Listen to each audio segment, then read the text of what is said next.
शकुंतला देवी 60 वर्ष की परंपरागत सोच वाली महिला थीं। सुबह 5 बजे उठकर पूजा, फिर सब्जी काटना और दिन भर घर के काम में व्यस्त रहना, यही उनकी दिनचर्या थी। उनका मानना था कि बहू को हमेशा सास की आज्ञा में रहना चाहिए और घर की इज्जत बनाए रखनी चाहिए। नीरा 25 साल की युवा और खुशमिजाज लड़की थी। वो नई सोच की, समझदार लेकिन सुलझी हुई थी।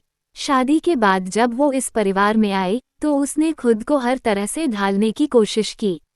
वो सास की पसंद का खाना बनाती, सुबह उनके साथ पूजा करती और मुस्कुराकर हर काम करती, पर भीतर ही भीतर एक छोटी सी ख्वाहिश उसे हर बुधवार बेचैन करती थी। शादी से पहले वो हर बुधवार अपनी सहेलियों के साथ गोलगप्पे खाती थी। शादी के बाद वो ये बात सास को नहीं बता सकी क्योंकि उसे डर था कि उन्हें ये पसंद नहीं आएगा। इसलिए हर बुधवार दोपहर वो बहाना बनाकर बाहर जाती, दूध लेने, किराने की दुकान या एटीएम से पैसे निकालने, और 15 मिनट में गोलगप्पे खाकर वापस आ जाती। वो छोटे छोटे झूठ बोलकर अपने पसंदीदा स्वाद को जी रही थी। एक बुधवार की दोपहर नीरा सड़क किनारे चटकारे लेकर गोलगप्पे खा रही थी। तभी एक जानी पहचानी आवाज सुनाई दी, नीरा। नीरा का चेहरा एकदम सफेद हो गया। उसे लगा अब तो घर जाकर डांट की बरसात होगी, लेकिन शकुंतला देवी मुस्कुराई और बोली, तेरा तो पता नहीं बहू, लेकिन मैं तो खाए बिना रह नहीं सकती। नीरा हैरान हो गई। आप तो कहती थी बाहर का खाना सेहत बिगाड़ता है। शकुंतला हंसते हुए बोली, बिगाड़ता है? अगर अकेले खाओ तो साथ में तो स्वाद भी दोगुना होता है।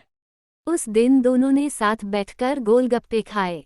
शकुंतला देवी ने बताया कि जब वे नई शादी होकर आई थी तो उन्होंने भी चुपके अपनी सास से छिपकर ठेले से छोले कुलचे खाए थे, और वो भी हर बुधवार को।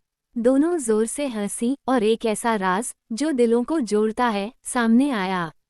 अब हर बुधवार उनका नया रिवाज बन गया। गोलगप्पे वेंसडे। वो साथ जाती, एक दूसरे को चिढ़ाती, तेरे से ज्यादा तीखे तो मैं खा सकती हूँ, और घर लौटते समय मिठाई भी ले आती। कुछ महीनों बाद जब पड़ोस की एक महिला बोली, आपकी बहू तो बड़ी भाग्यशाली है जो आपकी पसंद जानती है। शकुंतला देवी मुस्कुराकर बोली, भाग्यशाली तो मैं हूँ, बहू के साथ दोस्ती का स्वाद हर गोलगप्पे से मीठा होता है। इस कहानी से हमें कई प्यारी और गहरी सीखें मिलती हैं। रिश्तों में दोस्ती जरूरी है। सास बहू का रिश्ता अगर सिर्फ औपचारिकता और अनुशासन पर चले तो वह बोझ लगने लगता है, लेकिन जब उसमें मस्ती, बातें और छोटी छोटी खुशियां जुड़ जाती हैं तो वही रिश्ता माँ बेटी या सहेली जैसा बन सकता है। छोटी छोटी चीजें बड़ी खुशियां देती हैं।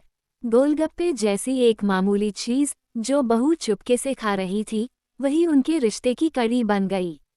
खुशियां हमेशा बड़ी नहीं होती, बस उन्हें मिलकर बांटना जरूरी होता है। खुलकर बात करना जरूरी है। नीरा और शकुंतला देवी दोनों अपनी भावनाएं छिपा रही थीं, लेकिन जैसे ही उन्होंने दिल से बात की, उनके बीच की दूरी मिट गई।